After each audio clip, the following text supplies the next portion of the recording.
Well, today we have part two of our exclusive interview with the Millennium Challenge Corporation CEO, Dana Hyde. VOA's Mariama Diallo talks to Hyde about her critics, the agency's work outside of Africa, and her vision as the fourth CEO. I'm going to get out of Africa a little bit because I know MCC does work in so many different places, including Latin America and Asia. Just curious to know if you can take an example, one country in Latin America and one country in Asia, and tell us about those projects there. So in Latin America, MCC is in El Salvador, and we are working particularly in, I mentioned, public-private partnerships. So today in the development world, we see that donor resources are actually just a small fraction of development of flows of capital into countries. And leveraging private capital is really much of a focus that we're doing here. Can you explain that? What does it mean? The port that I mentioned in Benin was a public-private partnership. So MCC's investment in Benin was $200 million, and there was another $200 million from private investors that came together so that we can leverage more capital. That will be a focus of what we do in El Salvador. We're also going to look at education and see, particularly for MCC, the nexus between vocational education and actual job training that we can do in creating markets for that. We're in the Philippines.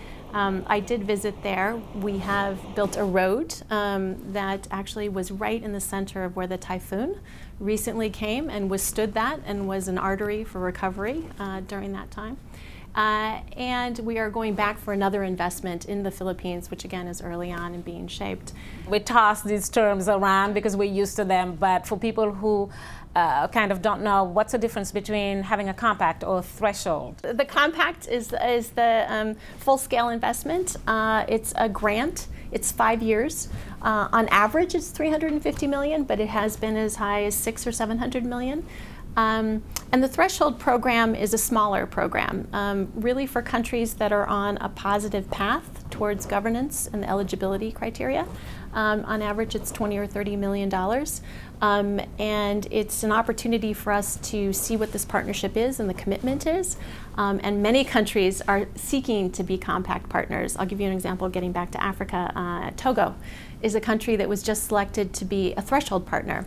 Not yet passing the scorecard, but getting close, and has made much improvements over the years. We talked about the criterias and some of those meeting the scorecards. Can we talk about, and that's almost addressing your critics, who sometimes think that some of those criterias are a little bit tough to actually kind of just get through in order to get access to that money. So the scorecard, each of those indicators is not the U.S., it's not a U.S. indicator. So what the scorecard is capturing are, for example, the World Bank, Transparency International, Heritage, Freedom House.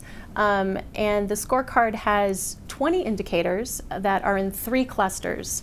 Economic freedoms, the degree to which countries invest their own resources in their people, such as health and immunization, and then a category related to governance, civil liberties, political rights, control of corruption. And MCC is looking for countries that are just in the upper half of those, or at least half of those. So it is what we've seen, and what particularly there's a number of key examples we could see, is that countries just a couple years ago, Cote d'Ivoire is an example, Togo is an example, set out to improve their performance. And again, not just for the MCC itself, but because you'll see in Cote d'Ivoire, there's more foreign direct investment going into Cote d'Ivoire as the governance has improved and as the corruption landscape has improved.